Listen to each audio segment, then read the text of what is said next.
Excusez-moi pour ce retard, mais on se retrouve Conseil des ministres.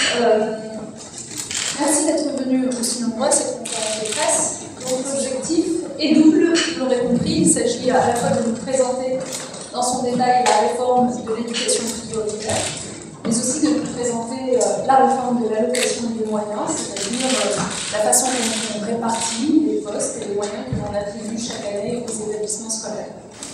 Ces deux réformes, j'ai choisi de vous les présenter ensemble parce qu'elles portent toutes les deux une ambition résolument affirmée aujourd'hui, qui est celle de faire reculer ce qu'on appelle le déterminisme social à l'école. Autrement dit, la reproduction par l'école des inégalités et des hiérarchies sociales que l'on retrouve dans la société. Le rôle de l'école serait évidemment de corriger ces inégalités et ces hiérarchies.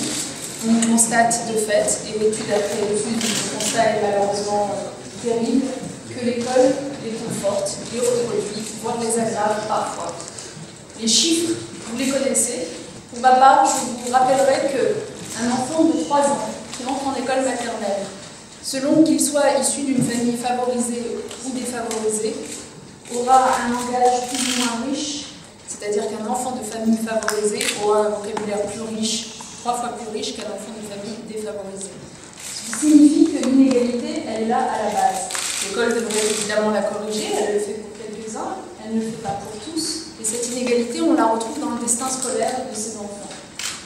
Un enfant d'ouvrier a aujourd'hui, en 2014, dans notre pays, 2 fois moins de chances de décrocher son bac qu'un enfant de cadre. Et 10 fois moins de chances de décrocher un bac plus 5 qu'un enfant de cadre. Cette situation, évidemment, tout le monde en pâtit. Et sauf à considérer que les dons et les talents sont héréditaires, ce que je ne crois pas, il nous fallait la prendre à bras-le-corps et y apporter des réponses. Le constat, c'est donc que notre système scolaire tel qu'il est organisé aujourd'hui n'offre pas le même accès au savoir, à l'information, à l'orientation, aux ambitions, aux élèves en fonction des familles auxquelles ils appartiennent.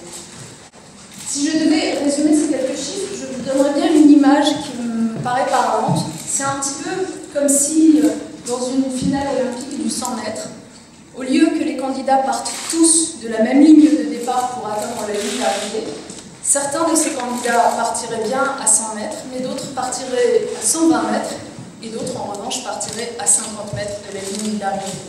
C'est ça la difficulté à laquelle nous devons nous confronter aujourd'hui, considérant que dans cette affaire, tout le monde est perdant.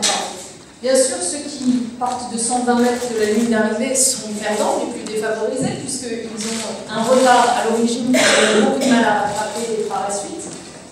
Mais ceux qui partent à 100 mètres de la ligne d'arrivée, appelons-les les classes moyennes pour aller au bout, ne sont pas plus gagnants dans l'affaire parce qu'ils se voient devancés par d'autres qui sont plus favorisés et partent eux à 50 mètres de la ligne d'arrivée.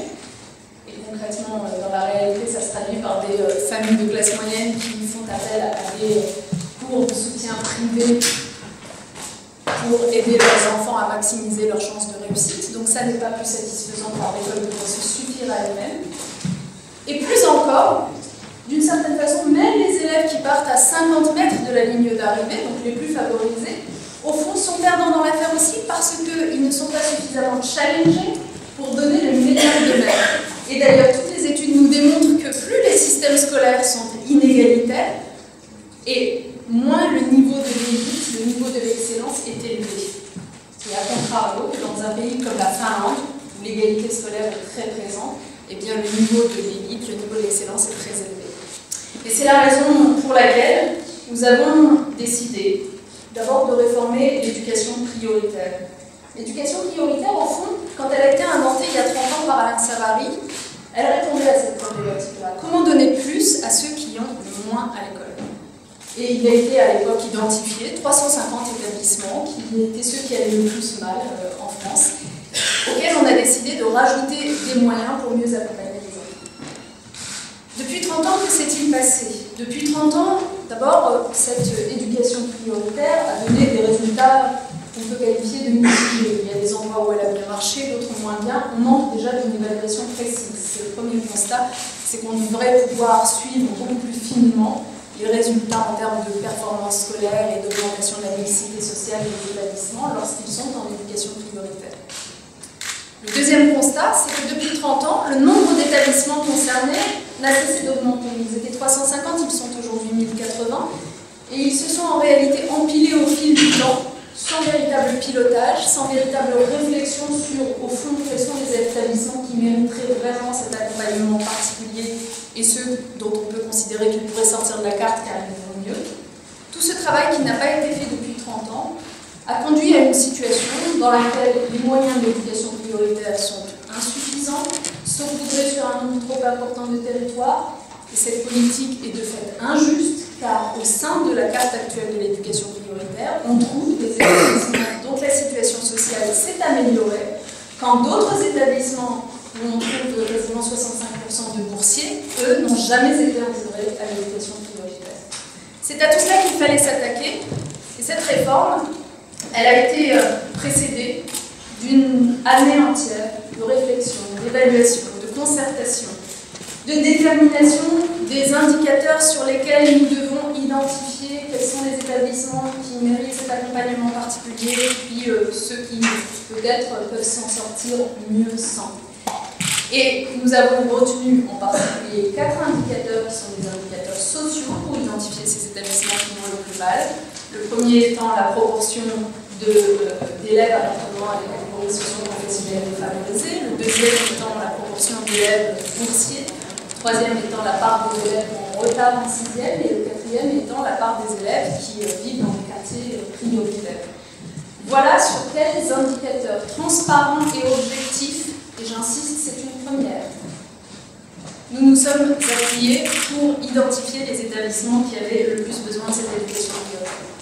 Nous avons décidé, en termes de nombre d'établissements aidés, de conserver 1080, un peu plus de 1080 collèges, 1000 écoles, donc de ne pas faire plus, de ne pas faire moins que par le passé. En revanche, dans ce périmètre équivalent, de rajouter plus de 350 millions d'euros.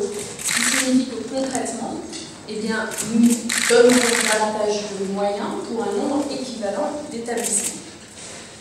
Ces établissements, donc, il a été demandé, territoire par territoire, académie par académie, de les identifier par une forme de comparaison avec leur environnement, avec les autres établissements de l'enfant. Vous pourriez vous demander pourquoi est-ce qu'on n'a pas fait ce travail d'identification au niveau national plutôt qu'au niveau académique. Je vous réponds, si on l'avait fait d'un point de vue national, considérant que certains départements, certains territoires de France vont beaucoup plus mal que d'autres, l'ensemble des 1082 collèges, 1089 collèges en l'occurrence, se seraient retrouvés dans un seul territoire. Pour mieux prendre en considération la diversité des fragilités sociales sur tous les territoires, nous avons préféré faire ce travail à un niveau académique, ce qui permet de venir répondre un peu partout en France, métropolitaine et outre-mer, bien entendu, à la difficulté sociale telle qu'elle se présente. Donc, parmi ces 1089 collèges et 1000 écoles, il y a des entrants. Commençons par là, parce que nous n'en avons pas beaucoup entendu parler ces derniers jours et je voudrais insister là-dessus. Je le disais tout à l'heure, ces entrants, c'est des établissements, par exemple, dans lesquels vous aviez 65% d'élèves de catégories socio-professionnelles défavorisées, 60% de boursiers, et qui jusqu'à présent n'étaient pas accompagnés, étaient traités comme un très bon établissement de centre-ville d'une grande ville, exactement de la même façon, sans distinction. Donc ces établissements, désormais, intègrent l'éducation prioritaire, ils bénéficient des moyens combinés. Et puis vous en avez qui sortent, par définition, si l'on ne fait pas de réforme. Si ça n'est que pour empiler davantage, eh bien, on ne mettait pas fin au saupoudrage et on ne rendait pas notre politique plus efficace. Les établissements qui sortent, il y a ceux pour lesquels c'était une évidence. Honnêtement, on pourra vous en donner des exemples. Quand un collège est à 5% de catégories socio-professionnelles défavorisées ou 5% de boursiers, il était temps, en effet, de procéder à ce rééquilibrage de justice. Et puis, il y a des établissements qui sont un peu plus près des indicateurs sociaux retenus pour l'éducation prioritaire. Et c'est ceux-là qui s'inquiètent, qui se mobilisent. Et je veux saluer, clairement, la mobilisation à la fois des équipes et des familles. Je trouve que c'est une bonne chose, en particulier que les familles modestes se fassent entendre, en effet, sur ce sujet de l'éducation et de l'école, qui jusqu'à présent, et c'est aussi une des causes des inégalités qui s'étaient creusées, était généralement préemptée par des familles qui avaient davantage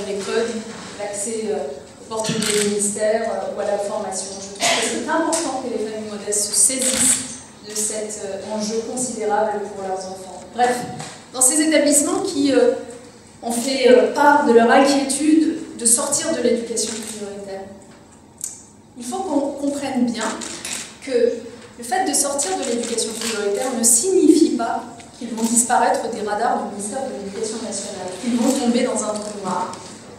S'ils pensent cela, c'est parce que jusqu'à présent, le système fonctionnait en effet ainsi. Hors éducation prioritaire, tous les établissements scolaires de France étaient traités de la même façon, c'est-à-dire d'une façon aveugle, en réalité indistincte, dans laquelle on donnait simplement des moyens aux établissements en fonction de leurs effectifs démographiques, sans tenir compte de leurs difficultés sociales.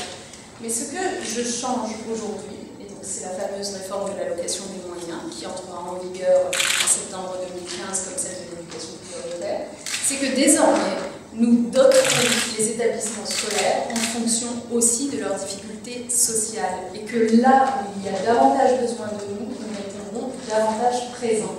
Cette logique de donner plus à ceux qui ont moins, elle ne sera plus réservée à la seule politique d'éducation prioritaire. Elle alimentera l'ensemble de nos politiques éducatives, considérant que c'est notre mission essentielle au ministère de l'Éducation nationale, que c'est la mission primordiale de l'école que d'organiser en effet la promotion sociale et que de ne pas laisser les inégalités sociales se traduire en inégalités scolaires. Revenons un instant, si vous voulez bien, sur l'éducation prioritaire, ne serait-ce que pour vous dire de quoi vont bénéficier du coup les prochains les établissements qui font partie de cette éducation prioritaire. L'occasion pour moi de vous dire la distinction entre REP et REP+, puisque au sein des 1089 REP, nous aurons 350 REP+, qui sont les établissements dans lesquels il y a encore plus de difficultés sociales qu'ailleurs et qui méritent encore plus d'efforts.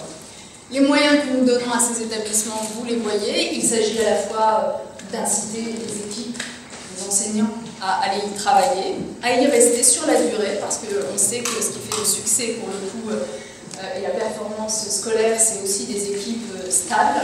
Donc une indemnité annuelle au titre de l'éducation prioritaire qui est augmentée de 50% en REP et doublée en REP+, une formation renforcée pour ces mêmes enseignants, une reconnaissance en termes de progression de carrière pour eux du fait d'avoir travaillé dans ces établissements plus difficiles qu'ailleurs, du temps pour travailler en équipe, pour recevoir les familles aussi, c'est pas indiqué, mais c'est un enjeu très important pour dialoguer avec ces familles, les faire participer à la vie de l'école ou du collège. Et puis, s'agissant des élèves, cette fois-ci, parce que je viens de parler des équipes, il s'agit d'avoir un encadrement renforcé, donc en effet un nombre d'élèves de classe limité, une meilleure scolarisation des enfants avant l'âge de 3 ans, plus de maîtres que de classe, mais aussi des personnels si importants pour la réussite scolaire, qui notamment veillent au bon climat scolaire. Je pense aux assistants de prévention et de sécurité, je pense aux infirmiers, je pense aux personnels médico-sociaux qui seront présents, et puis je pense évidemment aux tuteurs qui vont permettre d'accompagner les élèves du 6e en particulier dans l'aide aux devoirs, puisque c'est là qu'on voit se creuser un certain nombre d'inégalités. Dernière chose à laquelle je tiens, le développement des internats de proximité, tant il est vrai que pour certains élèves, réussir à travailler, à se concentrer et à faire ses devoirs est de l'ordre d'une part des fonds clés, tant les conditions de travail à la maison ne le permettent pas. Alors il faut permettre en effet que se développe ce type de structure. Voilà pour l'éducation prioritaire. Et puis s'agissant de la réforme de l'allocation des moyens, je vous ai à peu près tout dit. Donc vous savez que désormais nous allons nous appuyer pas simplement sur les effectifs démographiques, le nombre d'élèves des établissements pour définir ce qu'on leur donne comme moyen, mais également sur le revenu des familles, comme je vous l'ai dit, et sur les caractéristiques du territoire, afin de prendre en considération, bien sûr, les contraintes propres à la ruralité et permettre aux départements ruraux isolés d'être davantage accompagnés. Il y a aussi